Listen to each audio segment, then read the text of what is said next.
The strangest addictions do not arrive all at once. They arrive one quiet morning at a time. Every weekday at exactly 7:15, she sat at table 7. The first time I noticed her, I thought nothing of it. New York was filled with people who followed routines. People ordered the same coffee, took the same train, walked the same streets. There was nothing remarkable about a woman reading alone in a café. Yet 3 months later, I could not imagine my mornings without seeing her there. The café sat across from one of my office buildings in Midtown Manhattan. Small, quiet, forgettable. The kind of place most people walk past without noticing. I preferred it for exactly that reason. Nobody expected a man like me to drink coffee there. They expected expensive restaurants, private dining rooms, places where reservations mattered. Instead, every morning before work, I sat near the back window with an espresso and reviewed reports while the city woke up outside. And every morning she appeared. She always arrived first. Always carried a book. Always ordered chamomile tea. She would thank the barista with the same warm smile, settle into table 7 beside the front window, and disappear into whatever story she happened to be reading. Some mornings it was a thick novel. Other mornings it was a worn paperback with folded pages. Once it was a collection of poetry. I knew these details because eventually I started paying attention. More attention than I should have. "You are staring again." I looked up from my coffee. Luca stood beside my table, adjusting the cuff of his suit. "I do not stare," I said. He glanced toward the window. "Then what do you call that?" I ignored him. Luca laughed quietly before taking the seat across from me. "You know, most men would simply introduce themselves. Most men are not me." Clearly. His grin widened. "Do you even know her name?" No, I did not. Somehow that fact made her even more interesting. In my world, information arrived instantly. Names, histories, addresses. Entire lives could be summarized in minutes. Yet I had never asked anyone about the woman at table 7. I never wanted to.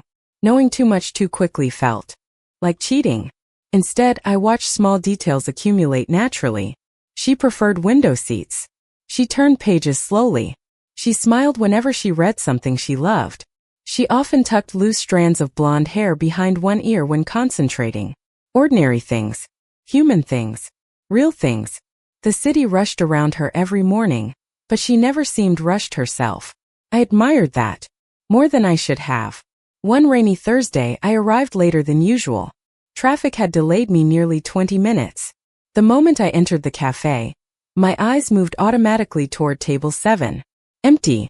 A strange disappointment settled inside my chest. Then I saw her. She was standing near the bookshelf at the back of the cafe, studying a novel. Relief arrived so quickly it irritated me. I was a grown man. Successful. Disciplined.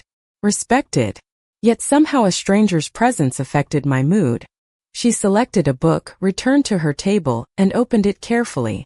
A small smile touched her lips. Watching her read, I found myself smiling too. That was when I realized I had a problem, because I no longer looked for table 7. I looked for her. And although I did not know it yet, that morning would be the last time I would ever see her sitting there. Before leaving the cafe, she accidentally left something behind. People leave strange things behind when they think nobody is paying attention. A forgotten scarf. A receipt. A pair of sunglasses. Most of the time those objects mean nothing. They are simply accidents waiting to be corrected. But when I saw the book sitting alone on table 7 after she walked out of the cafe, something told me it was different. First, I assumed she would come back. The bell above the door chimed as customers entered and left. Rain tapped softly against the front windows. 10 minutes passed. Then 20. The chair remained empty. The book remained exactly where she had left it. Finally, the young barista approached my table carrying a tray. "She forgot it again," she said with a small smile. I looked up immediately. "Again?" The barista nodded. "She gets distracted when she finds a really good book." Before I could stop myself, I asked, "Do you know her?" "Only a little." She wiped the counter with a towel. "She comes in almost every morning." "What is her name?" The question left my mouth more quickly than intended. The barista studied me for a second. "Emily," Somehow hearing her name made her feel more real. Emily. Simple. Elegant. Suited her perfectly. The barista picked up the abandoned novel. She will probably come back for this tomorrow. I expected relief. Instead, I felt something closer to anticipation. The next morning I arrived early. 7 o'clock. Then 7:10. Then 7:15. Table 7 remained empty. I told myself not to be ridiculous. People got sick. Overslept. Missed trains. Life happened. Yet my eyes continued drifting toward the front window. 7:30 arrived. No Emily. 8 o'clock. Still nothing. Luca noticed immediately. You look disappointed. I look tired. You keep staring at the door. I ignored him. The following morning, the chair remained empty again. This time the absence felt different. Noticeable. Like a missing note in a familiar song. The barista frowned while preparing coffee orders. That is strange. I looked up. What is? Emily never misses 2 days. My stomach tightened unexpectedly. Maybe she is traveling. Maybe. Yet she did not sound convinced. Neither was I. By Friday morning, the book still sat behind the counter waiting to be claimed. 3 days. No messages. No appearance. Nothing. Outside, Manhattan moved at its usual relentless pace. Taxis rushed through intersections. Businessmen hurried toward meetings. Construction crews filled the sidewalks with noise. The entire city continued exactly as before. Yet something felt wrong. I found myself staring at the forgotten book again. Finally, I stood and walked to the counter.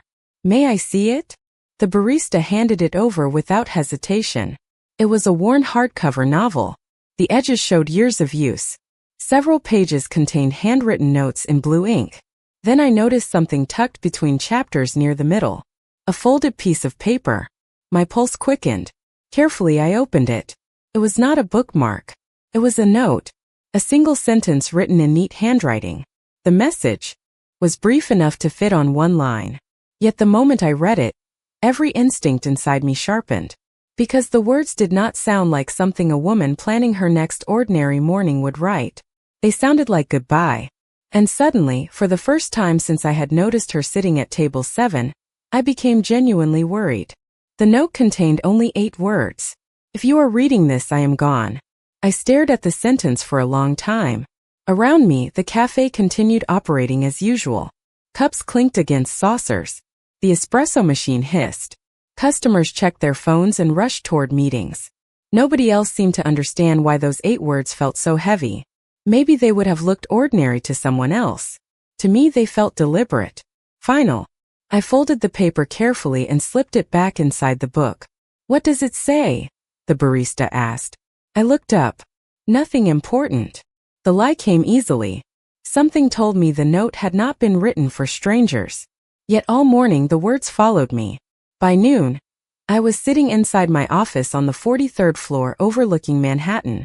Glass walls surrounded the room. The city stretched endlessly beneath gray clouds. Normally, this view helped me think. Today it did not. The note remained on my desk beside a stack of financial reports. I found myself reading it again. And again. Luca noticed immediately. You have not touched a single report. I am working. You have been staring at the same piece of paper for 20 minutes. He sat across from me. What is going on? I hesitated. Then I handed him the note. His expression changed slightly as he read it. That is concerning. Exactly. You think something happened? I looked toward the window. I think people do not leave messages like that unless they expect not to come back. Silence settled between us.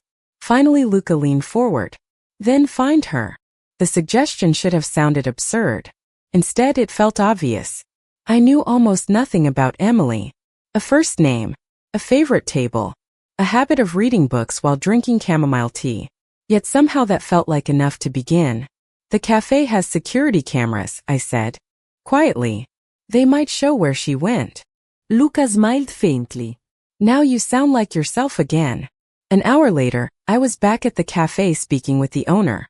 Money opened doors. Respect opened even more. Within minutes, a recording from the previous Thursday played across a monitor in the office behind the kitchen. Emily appeared exactly as I remembered her. Blonde hair, light sweater, book tucked beneath one arm. She sat reading for nearly an hour before checking her watch. Then something unexpected happened. Her expression changed. Not fear, not panic, more like disappointment, as though she had received news she had been expecting for a long time. She reached into her bag, removed the folded note, slipped it inside the book and stood. Then she left. I watched carefully as the footage followed her outside. The camera above the entrance captured one final image before she disappeared into the crowded sidewalk. A taxi stopped at the curb. Emily entered the back seat. The vehicle pulled away. Then the image froze. My pulse quickened. "Zoom in," I said. The technician adjusted the frame. The license number became visible. Luca looked at me. "That helps." "Yes." For the first time all week I felt movement, direction, purpose. Emily had vanished, but she had left a trail. Small, fragile, incomplete. Yet it was enough. I stood and reached for my coat. "Where are you going?" Luca asked. I looked back at the frozen image of the taxi to find out who the woman from table 7 really is. The taxi company responded faster than I expected. By late afternoon, a folder sat on my desk containing the driver's statement and trip records. The destination was not an airport, train station, or hotel. It was a residential address on the Upper West Side. My pulse quickened as I studied the report. For the first time, Emily felt less like a mystery and more like a real person leaving footprints behind. "What do we know?" Luca asked as he stepped into my office. I handed him the file. He skimmed the pages. Apartment building. Rent-controlled units. Mostly long-term residents. And no forwarding information. I stared out at the skyline. That would have been too easy. 30 minutes later, I stood across the street from the building. The neighborhood was quiet compared to Midtown. Tree-lined sidewalks. Small bookstores. Families walking dogs. The kind of place where people knew their neighbors. Emily suddenly made more sense. Everything about her had suggested someone who preferred calm over attention. I entered the lobby and approached the elderly doorman sitting behind the desk. His name tag read Arthur. He looked up from a crossword puzzle. "Can I help you?" Most conversations in my world involved contracts, negotiations, and influence. This one felt strangely different. "I am looking for a tenant. Emily Parker." Recognition flickered across his face immediately. Then concern followed. "You know Emily?" "Not as well as I would like." Arthur studied me carefully before speaking. "Nice girl. Always polite." My chest tightened. "When did she leave?" "About a week ago. Exactly when she stopped appearing at the café." "Did she say where she was going?" Arthur shook his head. "No. Just that she needed a fresh start." A fresh start. The phrase echoed inside my mind. It sounded hopeful. Yet something about the note in the book still felt wrong. People starting over did not usually leave messages that sounded like farewells. "Did she have family?" I asked. Arthur hesitated. "Not that I ever met." The answer bothered me more than it should have. Someone as kind as Emily should have had people checking on her. Friends. Relatives. Someone. Instead, every new detail seemed to reveal another layer of solitude. Before leaving, Arthur handed me a small package. "She left this with me a few days before she moved." I frowned. "For me?" "No," he smiled sadly. "For whoever came looking." My heartbeat slowed. "She said that." Almost exactly. The package was a plain brown envelope sealed with tape. I thanked him and returned to the car. Evening shadows stretched across the city as I opened it. Inside was a single photograph. Emily stood beside a lake, smiling at the camera. The image looked recent, peaceful, ordinary. On the back, written in blue ink, was a date from 6 months earlier and the name of a small town in Vermont. My eyes narrowed. Beneath the location was one more sentence. "If someone cared enough to look, they deserved the truth." I read it twice. Then a third time. Emily had known someone might search for her. Not just anyone. Someone. The realization settled heavily in my chest. She had not vanished without a trace. She had been leaving breadcrumbs. Small clues. Careful clues. as though she wanted to disappear and be found at the same time. I stared at the photograph until the city lights began appearing outside the window. Then I looked at the name of the Vermont town again. Because for the first time since this began, I no longer felt like I was chasing a ghost. I felt like Emily was leading me somewhere. The town in Vermont was called Ashford Lake. Before this began, I had never heard of it. By the following morning, I knew the population, the main roads, the local businesses, and the fastest route from Manhattan. Information had always been easy to obtain. Understanding people was harder. Emily continued proving that. The drive north took nearly 5 hours. As the city disappeared behind me, skyscrapers gave way to forests painted in shades of gold and crimson. Autumn had fully arrived. The farther I traveled, the quieter the world became. Fewer cars, fewer people, more space to think. Unfortunately, thinking only raised more questions. Why had she left clues? Why had she written that note? And why did it feel as though she expected someone to follow them? By early afternoon, I arrived in Ashford Lake. The town looked exactly like the photograph. A small main street, white church steeple, family-owned stores with hand-painted signs. The lake itself shimmered beneath pale sunlight at the edge of town. Everything felt peaceful. Too peaceful for someone trying to disappear. I started with the photograph. The image had been taken near a dock extending into the water. Finding the location took less than 20 minutes. Standing there, I compared the view to the picture. Same shoreline. Same mountains in the distance. Same wooden railing. For a moment, I almost expected Emily to appear. She did not. Instead, I noticed something carved into the dock. Small initials surrounded by dates. Most were ordinary. Then one caught my attention. AP. Beneath it was a recent date from 6 months earlier. Emily Parker. My pulse quickened. She had been here. Real. Not just a photograph. Nearby, a small bookstore overlooked the lake. The bell above the entrance chimed as I stepped inside. Shelves stretched from floor to ceiling. The scent of paper and coffee filled the air. An older woman stood behind the register reading a mystery novel. She looked up and smiled. "Can I help you?" I hesitated. Then I placed the photograph on the counter. Recognition appeared instantly. Emily. My heartbeat accelerated. "You know her?" "Of course." The woman laughed softly. "Everyone knows Emily." Relief washed through me. Finally, someone who actually knew her. "Is she here?" The woman's smile faded. No, disappointment settled heavily in my chest. "When did she leave?" "A few months ago." She studied me carefully. "You are not the first person to ask about her." That statement caught my attention immediately. What does that mean? The woman seemed to reconsider her words. Then she reached beneath the counter and retrieved a small wooden box. "Emily left something here." My eyes narrowed. "For me?" "No," a faint smile returned. "For the person who kept looking." Silence filled the bookstore. Slowly, she placed the box between us. My hands felt unexpectedly unsteady as I opened it. Inside rested several folded letters tied together with a blue ribbon. On top sat a handwritten note. I recognized the handwriting immediately. Emily's. My pulse pounded louder as I unfolded the page. The message was short. Just one sentence. Yet it changed everything. Because for the first time since this search began, Emily was speaking directly to me. And the first words she chose were these. "If you found this, Vincent, then I was right about you."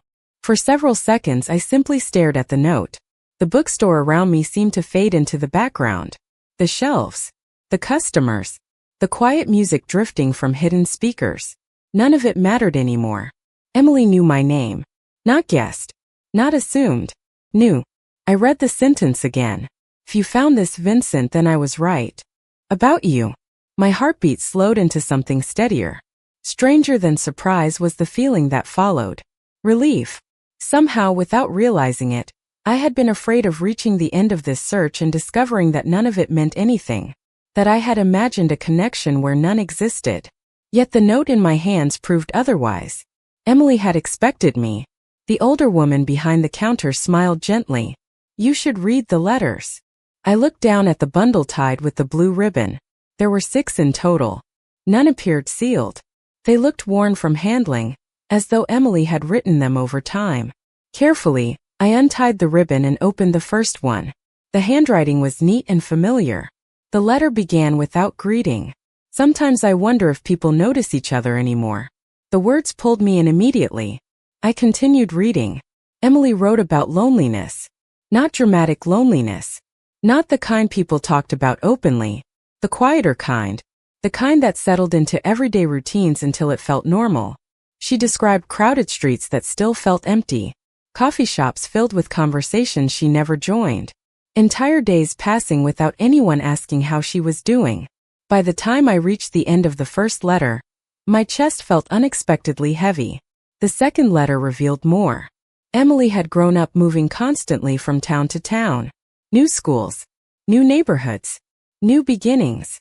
She never stayed anywhere long enough to build roots. Books became her companions because they were the only things that remained consistent. The third letter changed everything. Halfway through the page, I stopped breathing for a moment. Because Emily wrote about the café. She described table 7. The morning sunlight through the window. The comfort of routine. Then she wrote about me. Not my name. Not who I was. Just the man in the back corner who always arrived early. The man who drank espresso and pretended not to watch her read. A slow smile appeared despite myself. She had noticed. Every morning I thought I was observing her from a distance. Meanwhile, she had been observing me too. The realization felt strangely intimate. I continued. Reading. You always look serious, she wrote. Like someone carrying responsibilities nobody else could see. But sometimes you smiled at something on your phone. Those moments made you seem human. I laughed quietly. The bookstore owner glanced up. Good. Better than good. The fourth letter explained why she left. Not because she was running from danger. Not because someone was chasing her. She was running from exhaustion. Years of carrying grief she had never properly confronted. Years of pretending she was fine when she was not. Ashford Lake had been her attempt to start over. To breathe. To figure out who she was beyond survival. By the fifth letter, I understood something important. Emily had never intended to disappear forever. She had intended to disappear from the version of herself that was hurting. The final letter was the shortest. Barely half a page. Yet it affected me more than all the others combined. Because at the very end, beneath everything else, she had written a location. A cabin address beside the lake. Then one final sentence. If you came this far, stop reading and come find me. For a moment, I simply sat there holding the letter. The bookstore had grown quieter as the afternoon drifted toward evening. Sunlight stretched across the wooden floorboards in long golden lines. Somewhere near the back of the store, pages turned softly. Yet all I could hear was the sentence repeating inside my mind. Come find me. Emily had not left a trail by accident. Every clue, every note, every letter, they had all been leading here. To this moment, to a choice. Most people would have called first. Sent a message. Waited. I knew better. Some opportunities only appeared once. If I hesitated now, I would regret it for the rest of my life. The cabin sat nearly 20 miles outside town along the northern edge of the lake. According to the map, a narrow road wound through dense forest before reaching the shoreline. By the time I started driving, the sky had begun turning shades of orange and violet. Autumn leaves drifted across the road as the town disappeared behind me. The farther I traveled, the more isolated everything became. No traffic. No businesses. No crowds. Just endless trees and fading sunlight. I understood immediately why Emily had chosen this place. The world felt quieter here. Gentler. Like a place where a person could finally hear their own thoughts. 40 minutes later, I turned onto a gravel road lined with pine trees. My pulse quickened. The cabin appeared gradually through the branches. Small. White. Modest. Smoke curled from a stone chimney into the evening sky. Warm light glowed from the windows. For several seconds I remained inside the car. Not because I was afraid of finding her. Because I was afraid of what happened afterward. For weeks, Emily had existed as a mystery. A search. A question without an answer. The moment I stepped out of the car, that would change. I took a breath and walked toward the front porch. The wooden steps creaked beneath my shoes. Light spilled through the curtains beside the door. I raised my hand to knock. Then stopped. because the door opened before I touched it. Emily stood there. For a moment neither of us spoke. She looked exactly the same and completely different at the same time. The same blonde hair. The same thoughtful eyes. The same quiet presence that had once brightened a corner table in a Manhattan café. Yet here, without the city surrounding her, she seemed lighter somehow. Freer. Relief washed through me so suddenly it almost made me laugh. She was real. She was safe. She was standing right in front of me. Emily studied my face for several long seconds. Then a small smile appeared. Not surprised. Not confused. Almost as though she had been expecting this outcome all along. "You found the bookstore," she said softly. Her voice sounded exactly as I had imagined. I shook my head in disbelief. "You left enough clues." "Only for the right person." The answer settled between us. Warm. Honest. Real. Evening wind moved gently through the trees around the cabin. Somewhere across the lake, a loon called out across the water. The entire world seemed to pause. Finally, I asked the question that had followed me all the way from New York. "Why me, Emily?" Her smile faded into something more vulnerable. More sincere. She looked down briefly before meeting my eyes. Again. "Because every morning, Vincent, I thought I was the one being unnoticed."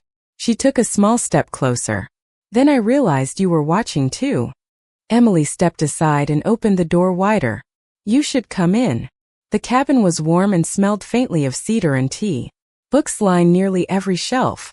A fire crackled softly inside a stone fireplace. Everything about the space felt unmistakably hers. Thoughtful. Quiet. Intentional. I followed her into the living room while she closed the door behind us. For a moment neither of us seemed to know where to begin. Weeks of questions stood between us. Months of silent observation before that. Emily solved the problem first. "You want to know why I left?" I nodded. "I think I deserved that much after driving 5 hours." A small laugh escaped her. It was the first time I had heard her laugh. Somehow it felt like discovering another missing piece. She motioned toward the couch. "Fair enough." We sat facing each other while evening settled outside the windows. The lake reflected the last traces of sunlight beyond the trees. Emily folded her hands together and stared at them for a moment before speaking. "A year ago, I realized I was living the same day over and over again." Her voice remained calm. "Wake up. Work. Smile. Pretend everything was fine. Go home. Repeat." I listened quietly. "Nothing terrible happened," she continued. "That was the problem. My life was not falling apart. It just was not really mine anymore." The honesty in her words struck me harder than I expected. "So you left." She nodded. "Not because I hated my life. Because I could not hear myself inside it." Silence settled between us. The fire popped softly in the background. "And the note?" I asked. Emily looked away toward the window. I was scared. "Of what?" A sad smile touched her lips. "That nobody would notice I was gone." The answer hit me with unexpected force. For all the clues, for all the mystery, the truth was heartbreakingly simple.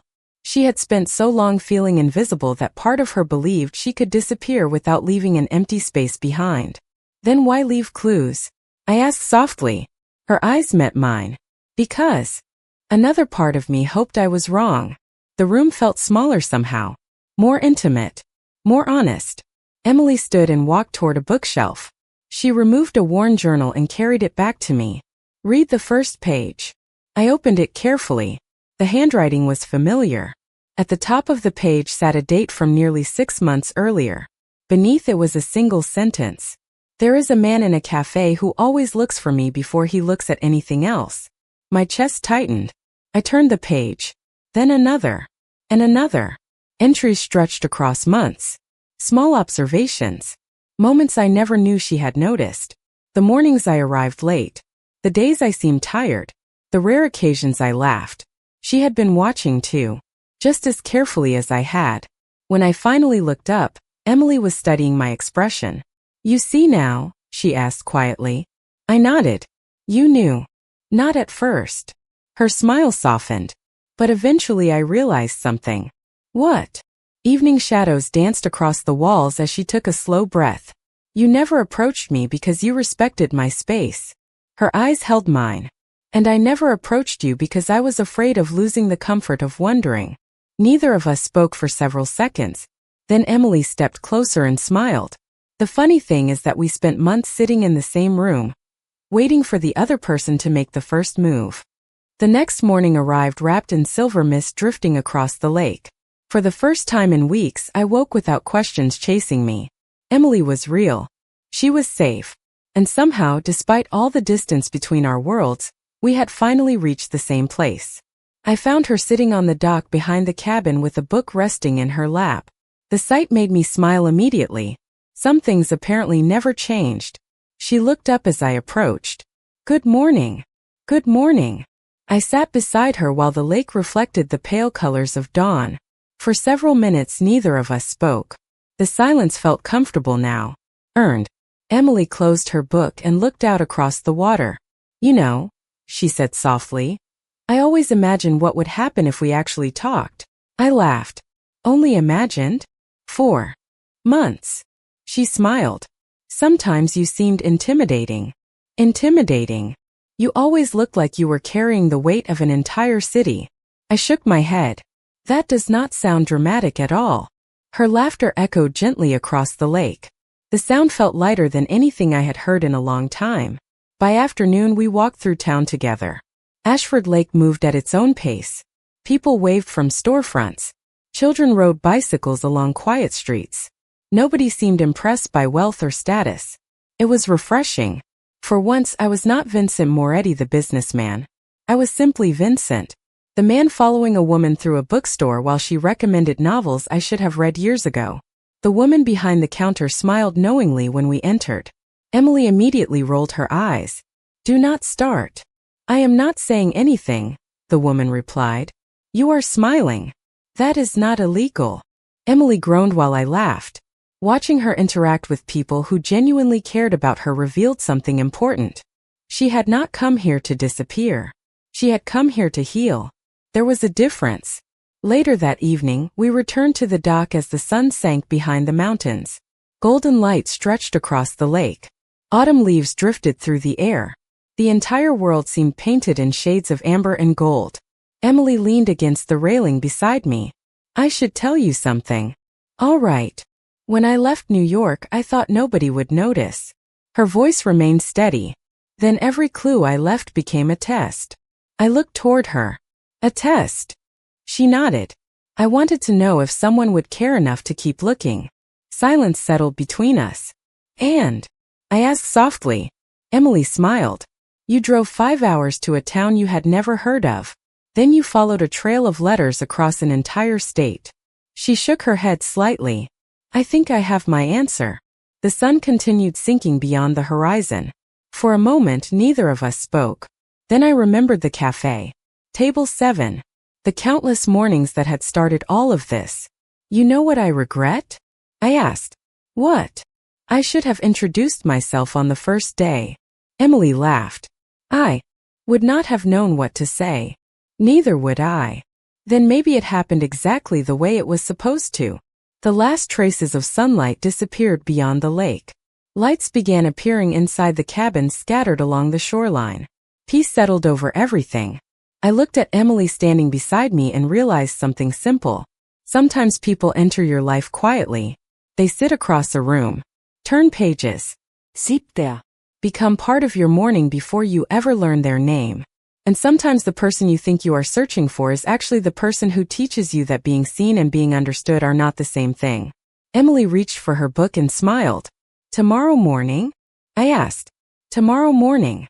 Some stories begin with a meeting. Ours began with a missing chair. And somehow that made finding each other mean even more.